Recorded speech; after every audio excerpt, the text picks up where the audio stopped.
Aujourd'hui, je vous propose de m'accompagner sur cette pêche aux méthodes feeder. Je vais vous présenter ma façon de faire pour prendre des carpes aux méthodes. Donc ici, on est dans une ancienne gravière. C'est un lac qui est assez grand, qui est bien peuplé en carpes. C'est pas vraiment un carpodrome, la densité n'est pas aussi importante que dans un carpodrome. C'est un lac qui est très peu profond, où la pêche aux méthodes feeder, aux hybrides feeder, donne de bons résultats sur les carpes.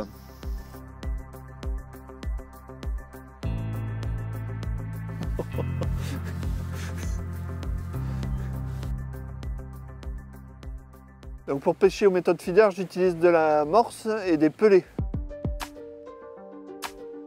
Je commence par la mouiller. Je la laisse reposer un petit peu de façon à ce qu'elle gonfle. Et une fois qu'elle a bien gonflé, si elle a besoin d'être remouillée, je la remouille un peu. Et ensuite, je la passe sur un tamis de façon à ce qu'elle soit très fine et qu'elle puisse bien coller quand je vais la mouler sur ma méthode.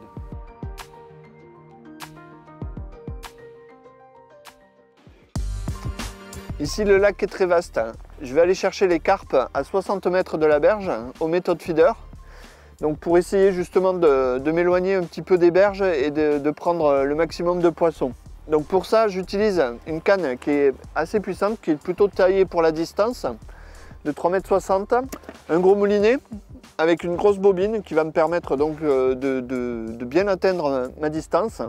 Le nylon, c'est du 25 centièmes, c'est du nylon gourou, du Pulse Line. Ensuite, j'ai fait une petite torsade sur ma ligne d'environ 25 cm, on va dire, terminée par une boucle dans laquelle j'accroche le système X-Safe.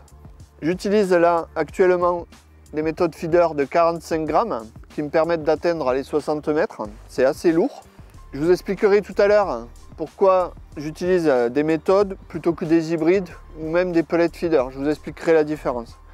J'ai ici ensuite le système X-Safe, donc avec l'élastique long noir qui me permet d'amortir aussi bien les démarrages, les touches qui sont très violentes, mais aussi les coups de tête au moment de mettre le poisson dans l'épuisette. C'est quand même quelque chose qui permet de sortir les poissons un peu plus rapidement et de façon beaucoup plus souple. On a un système d'attache rapide sur lequel je fixe mon bas de ligne qui fait environ 15 cm. Un hameçon MWG numéro 12 terminé par un système aux cheveux avec une baïonnette, donc une petite punaise sur laquelle je fixe ma bouillette.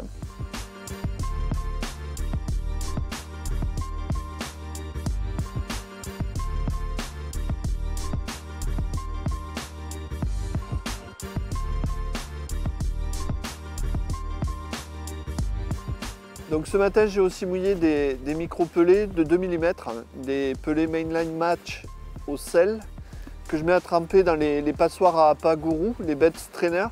Je les laisse tremper le temps suffisant pour qu'ils soient bien collants.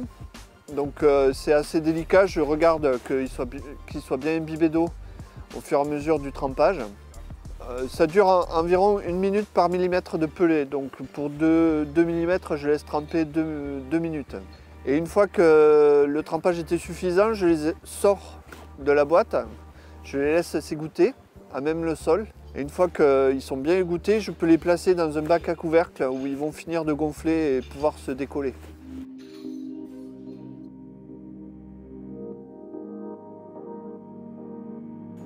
Donc ce que j'ai fait aujourd'hui, je pêche assez loin de la berge.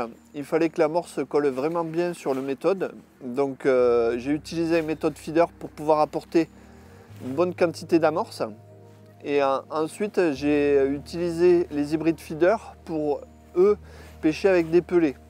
Donc ça m'a permis d'alterner tout au long de la journée et de pouvoir avoir des touches à des moments où je voyais que l'activité s'est diminuée. Je changeais de méthode et ça redéclenchait des touches.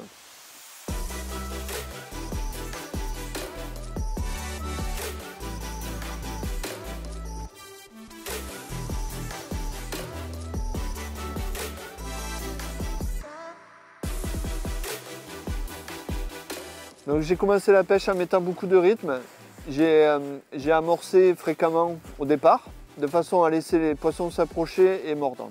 Donc après cette phase, en fait, ce que je fais en fonction du nombre de touches que j'ai, c'est que je laisse poser mon montage et j'attends vraiment un poisson.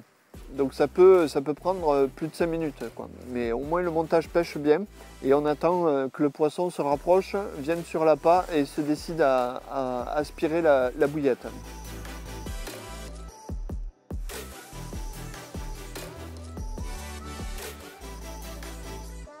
La pêche méthode feeder, c'est vraiment intéressant pour prendre les carpes. On prend vraiment beaucoup de plaisir à prendre ces poissons. Ce qui est bien, c'est de pouvoir la pratiquer comme ici, dans un lac qui est assez peu profond.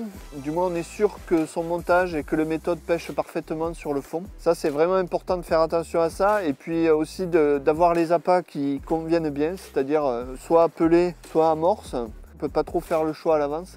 Il faut soit connaître, soit avoir une petite expérience sur le coin dans lequel on va pêcher. Donc chez Gourou, on a 3 types de feeders pour pêcher dans ces conditions, les carpes en carpodrome ou comme ici dans un plan d'eau riche en carpes. On a donc le méthode feeder qui est assez classique sur lequel on peut mouler des appâts. Le méthode, on l'utilise sur les eaux peu profondes. L'avantage, c'est qu'on a une dispersion des appâts qui se fait assez rapidement et on peut mouler une bonne boule d'amorce sur un méthode feeder. Ensuite, si on veut pêcher plus loin ou plus profond, on va utiliser les hybrides feeders qui, eux, permettent d'avoir un meilleur maintien des appâts, de la boule d'appât sur le feeder. Tout simplement parce qu'ils sont équipés de petits rebords, ce qui permet de mieux coller l'appât sur le feeder. L'avantage, c'est qu'on peut pêcher plus profond et aussi on peut lancer plus loin. La boule d'appât est mieux collée et du coup au moment du lancer, ça tient mieux pour lancer à bonne distance. Comme ici, j'étais à 60 mètres, c'était pas mal. On a ensuite les pellet feeders. Donc les pellet feeders, eux, ont carrément une petite protection des appâts. Donc là, on peut aller encore plus profond. Je dirais qu'on peut même pêcher jusqu'à 3-4 mètres de profondeur avec un pellet feeder. Ce qui est intéressant, c'est qu'on peut aussi les remplir avec des pellets qui sont plus gros, jusqu'à 4 ou voire 6 mm. On a aussi la possibilité de pêcher au ras des obstacles avec ce genre de pellet feeder. C'est plutôt intéressant. Donc les 3 modèles sont complémentaires et permettent aussi de faire varier son approche, soit en cours de pêche, vu que le changement est très rapide avec le système X-Safe, soit de carrément partir sur des approches différentes sur un plan d'eau en fonction du plan d'eau qu'on va pêcher. Aujourd'hui, c'était plutôt pas mal. J'ai attrapé une petite dizaine de carpes. C'était plutôt plaisant, il y avait du rythme, il y avait des touches. Les poissons étaient assez jolis. Je pense que là, c'est une des dernières fois où on peut faire une belle pêche ici. Là, il commence à faire vraiment froid. On est très très proche de l'hiver. Je pense que l'activité va bien se calmer. Mais aujourd'hui, c'était encore bon. Il y avait du rythme, il y avait des touches et quelques beaux poissons dans l'épuisette. Ça fait plaisir.